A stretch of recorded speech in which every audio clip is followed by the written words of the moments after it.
सतगुरुदेव जी की जय। सत साहिब। साथियों, आज हम आपको श्वास व त्रिकुटी के भेद के बारे में बताना चाहेंगे। आज हम जानेंगे कि श्वास का और त्रिकुटी का भक्ति मुक्ति में क्या योगदान है। कुछ स्वयंभू कबीरपंथी लोग आजकल सोशल मीडिया के माध्यम से अपने अज्ञान का प्रचार कर रहे हैं और कबीर साहब जी की वाणियों को अपनी नासमझी के चलते गलत ढंग से खोल रहे हैं। इनमें से एक हैं मदनपति साहिब पंथ के प्रचारक। वे कहते हैं कि कबीर साहब ने यह कभी नहीं कहा कि 52 अक्षर में आने वाले किसी भी अक्षर को श्वास के साथ जाप करो। वे ये भी दावा करते हैं कि किसी भी साधक को त्रिकुटी में नहीं जाना है। मदनपति पंथ के प्रचारक कहते हैं कि जो तुम्हें यह जाप देता है, मतलब जो तुम्हें 52 अक्षर में आने वाले मंत्र का जाप करने को कहता है, तो समझो वह तुम्हें काल के जाल में फंसा रहा है। उसके बाद अपने अज्ञान की पराकाष्ठा को पार करते हुए कहते हैं कि हम तुम्हें सीधा सार शब्द लिखा देंगे। इस तरह की अज्ञान भरी लच्छेदार और सुरीली बातें करके श्रद्धालुओं को भ्रमित करने का खूब प्रयास कर रहे हैं। आइए अब जानिए कि कबीर साहब जी श्वास और त्रिकुटी के बारे में क्या कहते हैं। कबीर साहब जी ने बताया कि जो साधक बिना नाम के श्वास उश्वास पर ध्यान लगाते थे और श्वास को छोटा करके सुरती को भ्रिकुटी में चढ़ाकर समाधि में चले जाते थे, उस श्वास क्रिया को कबीर साहब जी ने व्रत बताया है। यानी कबीर साहब जी ने हठ योग क्रियाओं को करने से मना किया है। कबीर साहब कहते हैं कि ऐसा करने से तुम्हारी मुक्ति नहीं होगी, क्योंकि 2 अक्षर मतलब सतनाम के बिना आपकी दिव्य दृष्टि नहीं खुलेगी और दिव्य दृष्टि खुले बिना परमात्मा का साक्षात्कार नहीं होगा और ना ही मुक्ति होगी। परंतु मदनपति पंथ वाले अज्ञानतावश कबीर साहब की वाणी का गलत मतलब निकालकर श्रद्धालुओं को भ्रमित करना चाहते हैं। वे कहते हैं कि श्वास का सिमरण नहीं करना, त्रिकुटी में नहीं जाना है, जबकि कबीर साहब जी ने साफ कहा है कि सतगुरु से नाम लेकर सहज योग से श्वास मन सुरती को नाम के साथ जोड़कर सिमरण करना है। इस विधि से जाप करने से त्रिकुटी स्वतः खुल जाएगी। कबीर साहब ने बताया है कि श्वास सिमरण का भक्ति मुक्ति में अहम योगदान है। यदि श्वास को 2 अक्षर वाले ओम सोहम का सिमरण श्वास के साथ मिलाकर करोगे तो यह सतनाम अर्थात ये 2 अक्षर वाला जाप अपना विशेष काम करेगा जो उसे करना चाहिए। यदि हम उसको मौखिक जाप से करेंगे तो वह काम नहीं करेगा। उदाहरण के लिए, जैसे बंदूक व उसकी गोली को अलग अलग प्रयोग करेंगे तो वह अपना सही से काम नहीं करेगी।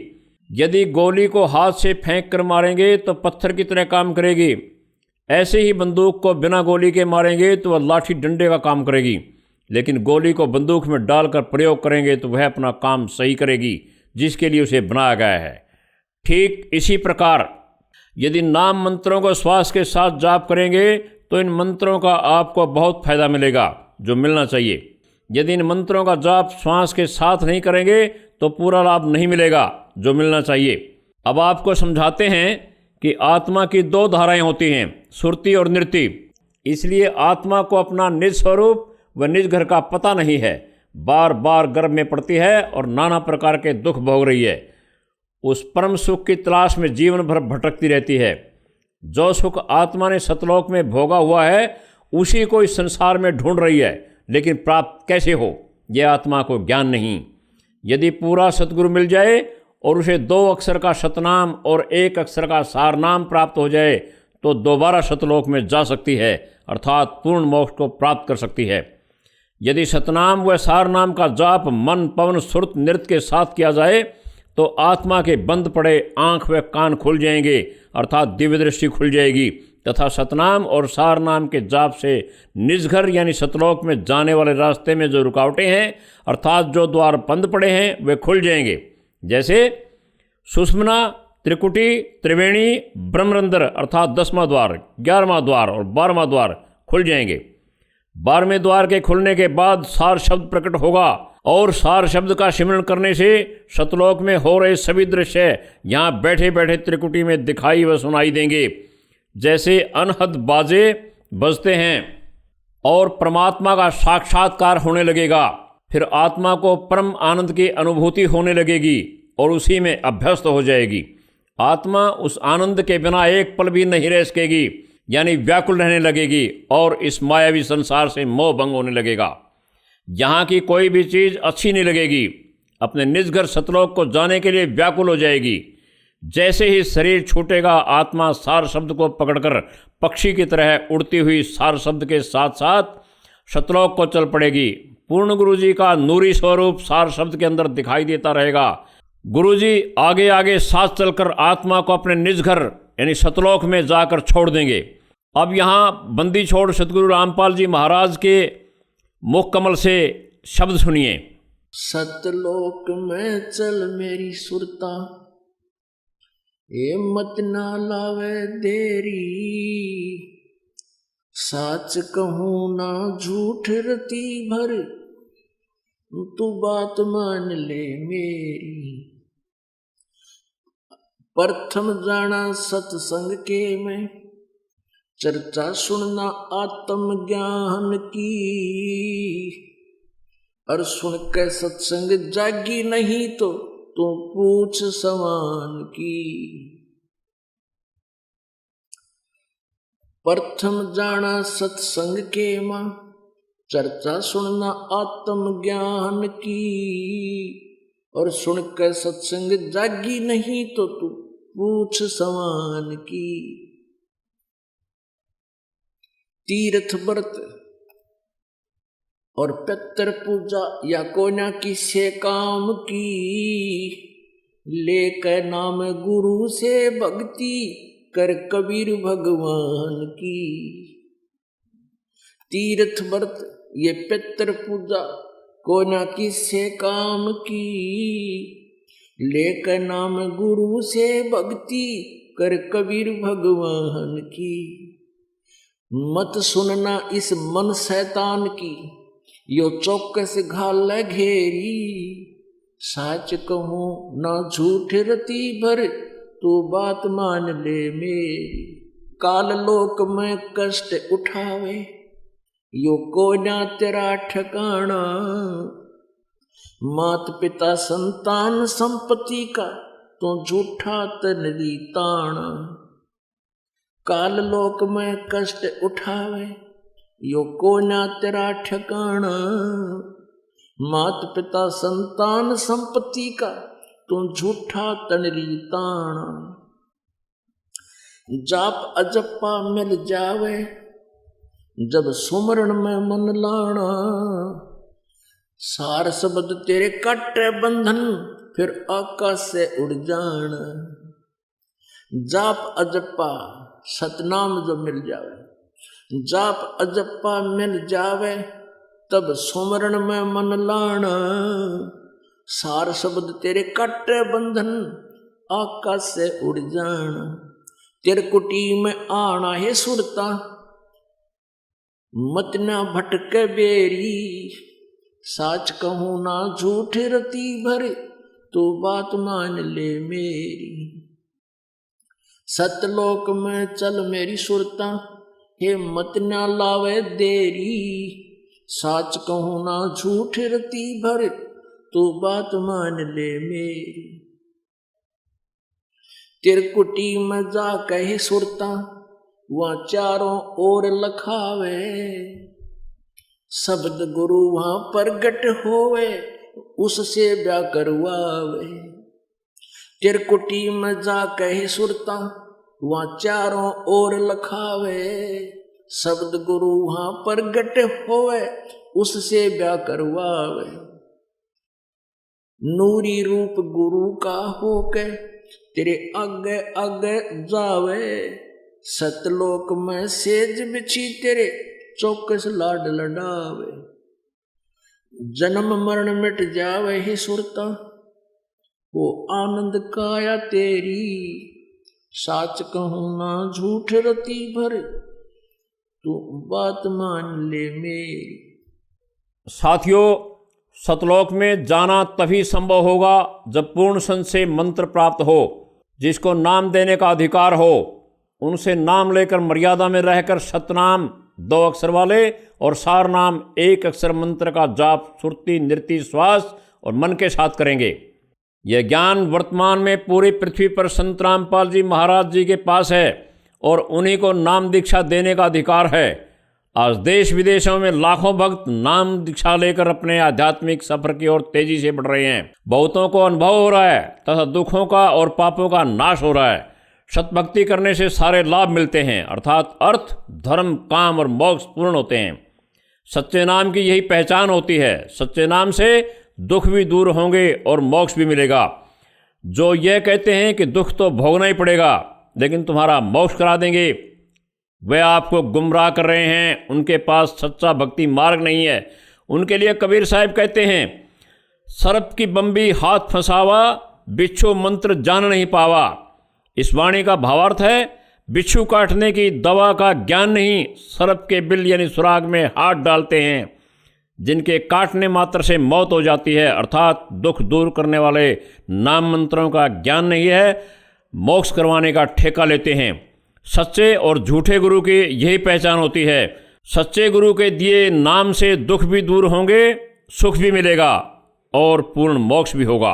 अब आपको प्रमाणित करके बताते हैं कि कबीर साहब जी ने श्वास और त्रिकुटी का कितना महत्व बताया है। कृपया ध्यान से सुनिए। संध्या आरती करो विचारी, काल दूत जम रहे जखमारी। लाग्या सुस्मर कूची तारा, अनहद शब्द उठे झनकारा। उन्मुनि संयम अगम घर जाई, अक्षय कमल में रहा समाई। त्रिकुटी संजम कर ले दर्शन, देखत निरखत मन होए प्रसन्न। प्रेम मगन होए आरती गावें, कहें कबीर भोजल बहुर न आवें। सदग्रंथ साहिब से ये वाणियाँ ली गई हैं। तीनों गुणते न्यारा खेले, मनुआ सत्य सुमरण में मेले। श्वासा सुरती एक डोरी लावे, अजर अमर होई हंस मिलावे। मन पवना लय सुस्मनी राखे, सोहम हंस अमीरस चाखे। तैवा अनहद होई झनकारा, बिंदीपक मंदिर उजियारा। अनहद सुने अकह गुप्त गावे, मनचित गही गही सुरती लगावे। तहवा रैन दिवस नहीं होई, पुरुष पुरुष सौ सुरती समोई। ऐसी रहनी हंस रहावे, बहुरन योनि संकट आवे। कबीर सागर उग्र गीता पृष्ठ 68। उल्ट पवन जब आवे, त्रिकुटी भेंट जो होए। गुरु की दया प्रकट हो, संपुट उघरे सोए। अनहद बाजे त्रिकुटी ताला, ताते भक्ति जो होए रिसाला। कबीर सागर ज्ञान सागर पृष्ठ 90। इन वाणियों में कबीर साहब जी हमें समझाना चाहते हैं कि जब हम प्रेम मगन होकर अपनी सुरती को सुषुम्ना नाड़ी में स्थिर करके उन्मुनी अवस्था से नाम को मन श्वास व सुरती के साथ अजपा जाप करेंगे, जाप की ज़्यादा कमाई के प्रताप से जो सतलोक में अक्षय कमल में परमात्मा विराजमान हैं, उस परमात्मा के आपको त्रिकुटी में दर्शन होंगे तथा वहाँ पर हो रहे सभी दृश्य भी आपको यहाँ बैठे बैठे त्रिकुटी में दिखाई देंगे। जैसे सतलोक में मनोरंजन के लिए अनेक प्रकार के बाजे अखंड बजते रहते हैं, वहाँ पर हंस आत्माओं के रहने के लिए बहुत सुंदर मंदिर महल यानी घर हैं जिनमें सदा उजाला रहता है, अंधेरा कभी होता ही नहीं है, जिनको देखकर आपका मन बहुत प्रसन्न होगा और आपका आवागमन सदा के लिए समाप्त हो जाएगा। इस अवस्था की प्राप्ति को कबीर साहब जी कहते हैं, दुनिया कहती कागज की लेखी, हम कहते आँखिन देखी। कई भक्तात्माओं को यह उपलब्धि हो चुकी है जो अक्सर अपना अनुभव भक्तों से साझा करते हैं, लेकिन कुछ अज्ञानी लोग कहते हैं श्वास का सिमरन नहीं करना है।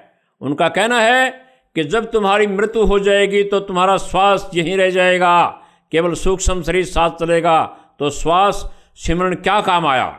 ये उनकी अज्ञानता है। वे ऐसा इसलिए कहते हैं कि उनका श्वास जो नाम के साथ जोड़कर अजपा जाप किया जाता है उसका ज्ञान नहीं है।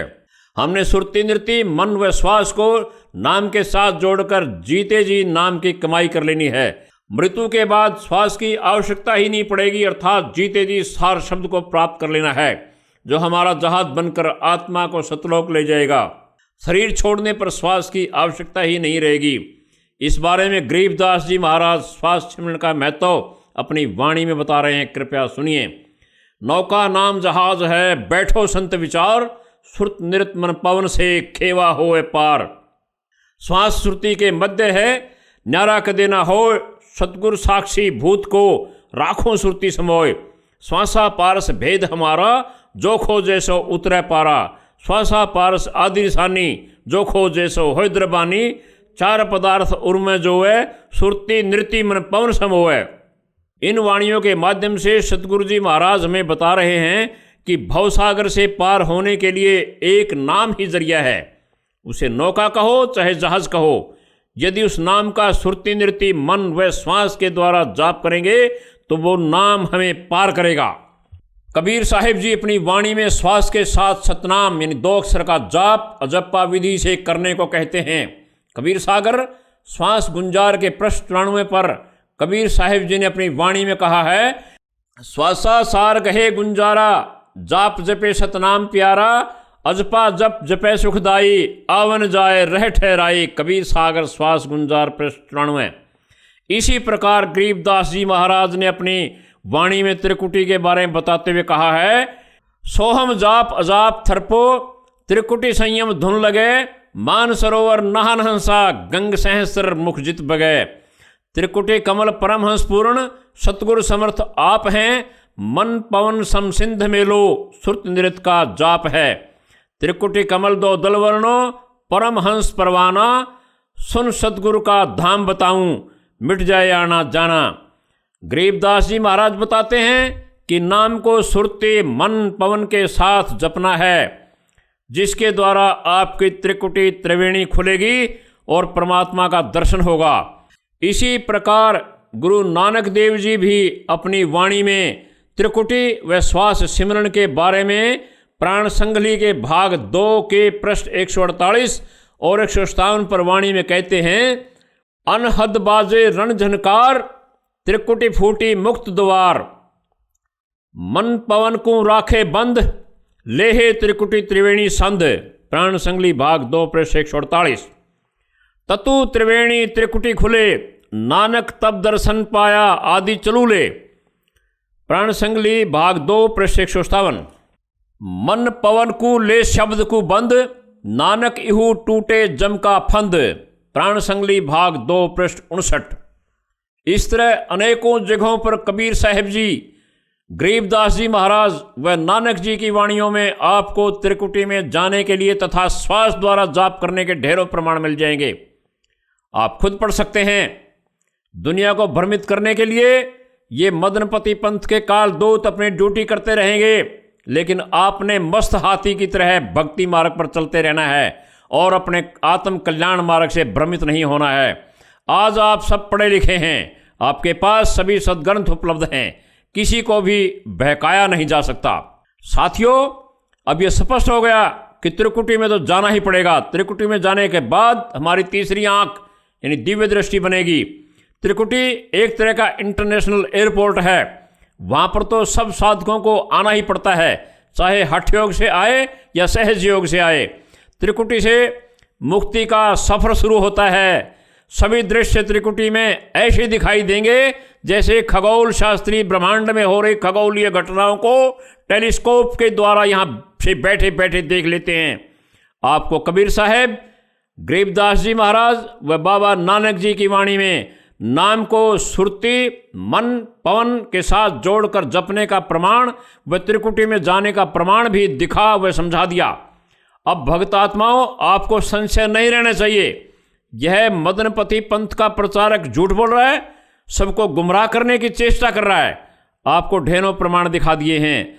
आइए एक बार संत रामपाल जी महाराज जी के मुखारबिंद से एक शब्द के माध्यम से त्रिकुटी के बारे में सुनते हैं।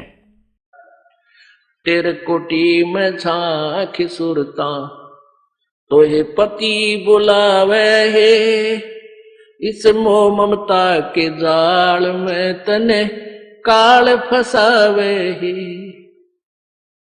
अपने पति को भूल बावड़ी बैठी आराम संगर के, काम क्रोध मोह लोभ मस्करे रही जा रात डर के।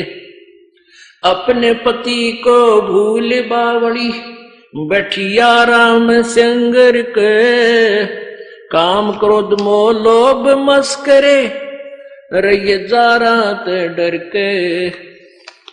मात पिता संतान संपत्ति में तू तो उलझ गई घर के, मिलना चाहे पति अपने ते बांधे कफन सिर के। देख जीवती मर कहे सुरता किसा आनंद आवहे, इस मोह ममता के जाल में तन काल फसावहे। तिरकुटी में झांक सुरता तोहे पति बुलावहे, मोह ममता के जाल में तोहे यू काल फसावहे। पति मिलन की विधि बताऊं, सुन सुरता चितला के, सतपुरुष से कर ले सगाई, गुरु बिचौला बना के। पति मिलन की विधि बताऊं, सुन सुरता चितला के, सतपुरुष से कर ले सगाई, ये गुरु बिचौला बना के। सत्संग बान बैठिए लाडो, ये दान की मेहंदी ला के। पांचों गहने पैर सुहागण, सतनाम की बिंदी ला के। सत्संग बान बैठिए लाडो, या दान की मेहंदी रचा के। पांचों गहने पैर सुहागण, सतनाम की बिंदी ला के। प्रेम की लाली ला कहे सुरता, क्यों न पति रिझावहे, इस मोह ममता के जाल में तन यू काल फसावहे। तिरकुटी में झांक सुरता तो ये पति बुलावहे, इस मोह ममता के जाल में तन काल फसावहे। जाप अजपा जप के अपना दहेज बना लिए, अनहद बाजा बाजन लगे तब खुशी मना लिए। जाप अजपा जप के अपना दहेज बना लिए, अनहद बाजा बाजन लगे फिर खुशी मना लिए। आवे बिरहा कबीर लेवन ने खुश हो के चालिए, प्रेम की बारिश होवन लग फिर मलमल ना लिए।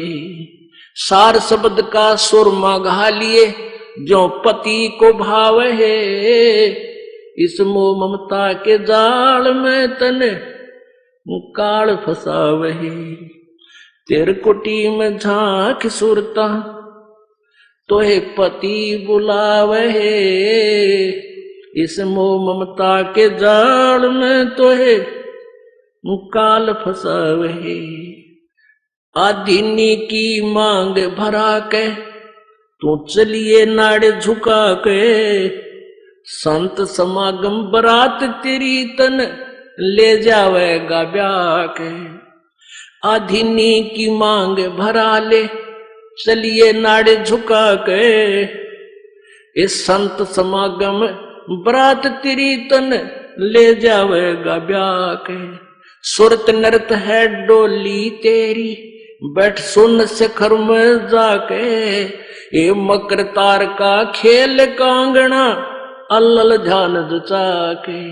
सुरत नृत है डोली तेरी, बैठ सुन शिखर में जाके, मकर तार का खेल कांगना अल्लल ध्यान जचा के।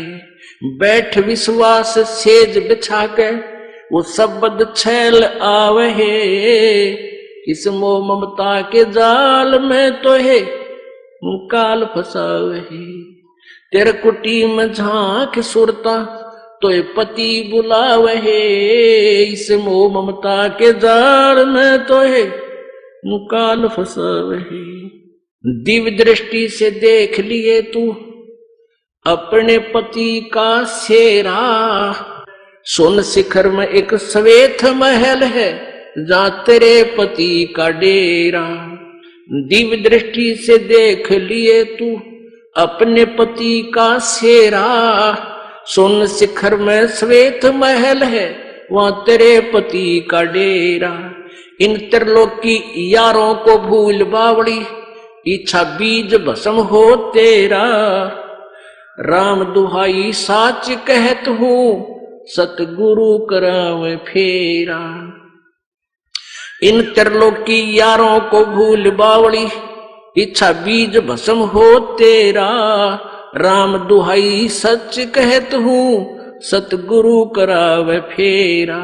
रामपाल सतगुरु का चेहरा, रामपाल हो सतगुरु का चेहरा।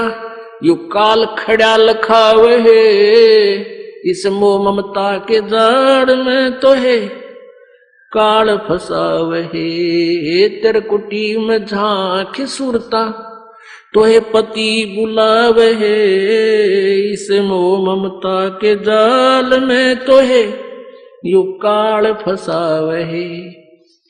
अब हमें इस मदनपति पंथ के प्रचारक को बार बार कालदूत कहने की आवश्यकता नहीं रहेगी, क्योंकि यह निर्णय स्वयं ही करें, यह कालदूत है या दयाल दूत। साथियों, यह ज्ञान संत रामपाल जी महाराज अपने प्रवचनों तथा अपनी पुस्तकों के माध्यम से आपको बताते हैं। कृपया अधिक जानकारी के लिए अधिक से अधिक इनके सत्संग सुने और पुस्तकें पढ़ें, ताकि आपको पूर्ण ज्ञान हो जाए और फिर कभी आप भ्रमित न हों। अगली वीडियो में मदनपति पंथ तथा उनके प्रचारक की झूठ का पर्दाफाश करेंगे। कृपया देखते रहिए। सत साहिब।